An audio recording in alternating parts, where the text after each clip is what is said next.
नबूकदनजर का दूसरा ख्वाब। दानियल उसका चौथा बाब। नबूकदनजर बादशाह की तरफ से तमाम लोगों, उम्मतों और अहले लुगत के लिए जो तमाम रवी ज़मीन पर सुकूनत करते हैं, तुम्हारी सलामती अफजोन हो। मैंने मुनासिब जाना कि उन निशानों और अजाइब को जाहिर करूं जो खुदा ताला ने मुझ पर आश्कारा किए हैं। उसके निशान कैसे अजीम और उसके अजाइब कैसे मुहीब हैं। उसकी ममलकत अब्दी ममलकत है और उसकी सल्तनत पुश्त दर पुश्त। मैं नबूकदनजर अपने घर में मुतमिन और अपने कैसर में कामरान था। मैंने एक ख्वाब देखा जिससे मैं हिरासा हो गया और उन तसव्वुरात से जो मैंने पलंग पर किए और उन ख्यालों से जो मेरे दिमाग में आए मुझे परेशानी हुई। इसलिए मैंने फरमान जारी किया कि बाबुल के तमाम हकीम मेरे हजूर हाजिर किए जाएं ताकि मुझसे उस ख्वाब की ताबीर बयान करें। चनाचा साहिर और नजूमी और कसदी और फालगीर हाजिर हुए और मैंने उनसे अपने ख्वाब का बयान किया, पर उन्होंने उसकी ताबीर मुझसे बयान ना की। आखिरकार दानियल मेरे सामने आया जिसका बलशित्ज़र है, जो मेरे माबूद का भी नाम है। उसमें मुकद्दस इलाहियों की रूह है। बस मैंने उसके रूबरू ख्वाब का बयान किया और कहा, ऐ बलशित्ज़र साहिरों के सरदार, चूंकि मैं जानता हूं कि मुकद्दस इलाहों की रूह तुझ में है और कि कोई राज की बात तेरे लिए मुश्किल नहीं, इसलिए जो ख्वाब मैंने देखा उसकी कैफियत और ताबीर बयान कर। पलंग पर मेरे दिमाग की रोया ये थी, मैंने निगाह की और क्या देखता हूं कि जमीन के वस्त में एक नहायत ऊंचा दरख्त है। वो दरख्त बड़ा और मजबूत हुआ और उसकी चोटी आसमान तक पहुंची और वो जमीन की इंतहा तक दिखाई देने लगा। उसके पत्ते खुशनुमा थे और मेवा अफरून था और उसमें सब के लिए खुराक थी। मैदान के चरिंदे उसके साए में और हवा के परिंदे उसकी शाखों पर बसेरा करते थे और तमाम बशर ने उससे परवरिश पाई। मैंने अपने पलंग पर अपनी दिमागी रोया पर निगाह की और क्या देखता हूं कि एक निगहबान, हाँ एक कद्दूसी आसमान से उतरा। उसने बुलंद आवाज से पुकार कर यूं कहा कि दरख्त को काटो, उसकी शाखें तराशो और उसके पत्ते झाड़ो और उसका फल बिखेर दो। चिड़िया उसके नीचे से चले जाएं और परिंदे उसकी शाखों पर से उड़ जाएं, लेकिन उसकी जड़ों का कुंदा जमीन में बाकी रहने दो। लोहे और तांबे के बंधन से बंधा हुआ मैदान की हरी घास में रहने दो और आसमान की शबनम से तर हो और उसका हिस्सा जमीन की घास में हैवान के साथ हो। उसका दिल इंसान का दिल ना रहे, बल्कि उसको हैवान का दिल दिया जाए और उस पर 7 दौर गुजर जाएं। ये हुक्म निगहबानों के फैसले से हैं और ये अमर कद्दूसियों के कहने के मुताबिक हैं, ताकि सब जी हयात पहचान ले कि हक ताला आदमियों की ममलकत में हुक्मरानी करता है और जिसको चाहता है उसे देता है, बल्कि आदमियों में से अदना आदमी को उस पर कायम करता है। मैं नबूकदनजर बादशाह ने ये ख्वाब देखा है। ऐ बलशित्ज़र, तू इसकी ताबीर बयान कर, क्योंकि मेरी ममलकत के तमाम हकीम मुझसे उसके ताबीर बयान नहीं कर सकते, लेकिन तू कर सकता है, क्योंकि मुकद्दस इलाहों की रूह तुझ में मौजूद है। दानियल ख्वाब की ताबीर करता है।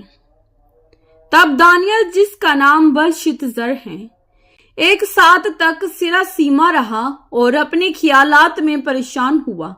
बादशाह ने उससे कहा, ऐ बलशित्ज़र, ख्वाब और उसकी ताबीर से तू परेशान ना हो। बलशित्ज़र ने जवाब दिया, ऐ मेरे खुदावंद, ये ख्वाब तुझसे किनार रखने वालों के लिए और उसकी ताबीर तेरे दुश्मनों के लिए हो। वो दरख्त जो तूने देखा कि बड़ा और मजबूत हुआ, जिसकी चोटी आसमान तक पहुंची और जमीन की इंतहा तक दिखाई देता था, जिसके पत्ते खुशनुमा थे और मेवा फरावान था, जिसमें सबके लिए खुराक थी, जिसके साए में मैदान के चरिंदे और शाखों पर हवा के परिंदे बसेरा करते थे। ऐ बादशाह, वो तू ही है जो बड़ा और मजबूत हुआ, क्योंकि तेरी बुजुर्गी बड़ी और आसमान तक पहुंची और तेरी सल्तनत जमीन की इंतहा तक।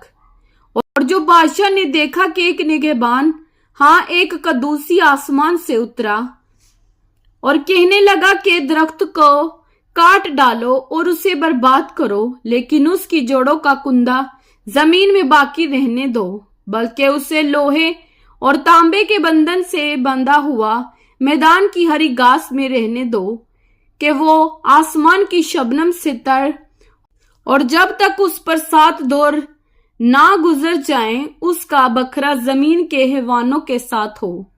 ऐ बादशाह, इसकी तबीर और हक ताला का वो हुक्म जो बादशाह मेरे खुदावन की हक में हुआ है, यही है कि तुझे आदमियों में से हाँक कर निकाल देंगे और तू मैदान के हैवानों के साथ रहेगा और तू बैल की तरह घास खाएगा और आसमान की शबनम से तर होगा और तुझ पर 7 दौर गुजरे जाएंगे।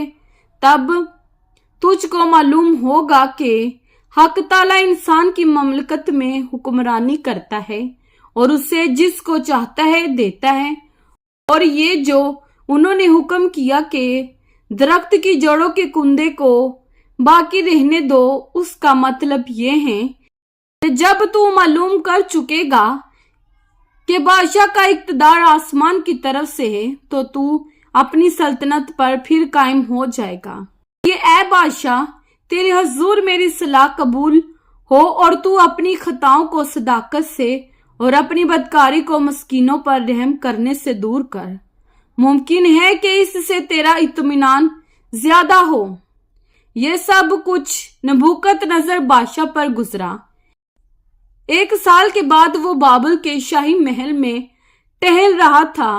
बादशाह ने फरमाया, क्या ये बाबल अजीम नहीं जिसको मैंने अपनी तवानाई की कुदरत से तामीर किया है, कि दरुल सल्तनत और मेरे जाओ जलाल का नमूना हो। बादशाह ये बात कह ही रहा था कि आसमान से आवाज आई कि ऐ नबूकदनेस्सर बादशाह, तेरे हक में ये फतवा है कि सल्तनत तुझसे जाती रही और तुझे आदमियों में से हाँक कर निकाल देंगे और तू मैदान के हैवानों के साथ रहेगा और बैल की तरह घास खाएगा और 7 दौर तुझ पर गुजरेंगे। तब तुझको मालूम होगा कि हक ताला आदमियों की ममलकत में हुक्मरानी करता है और उसे जिसको चाहता है देता है। उसी वक्त नबूकदनेस्सर बादशाह पर यह बात पूरी हुई और वो आदमियों में से निकाला गया और बैलों की तरह घास खाता रहा और उसका बदन आसमान की शबनम से तर हुआ, यहाँ तक कि उसके बाल उकाब के परों की मानद और उसके नाखून परिंदों के चंगल की मानद बढ़ गए। नबूकदनेस्सर खुदा की तमजीद करता है।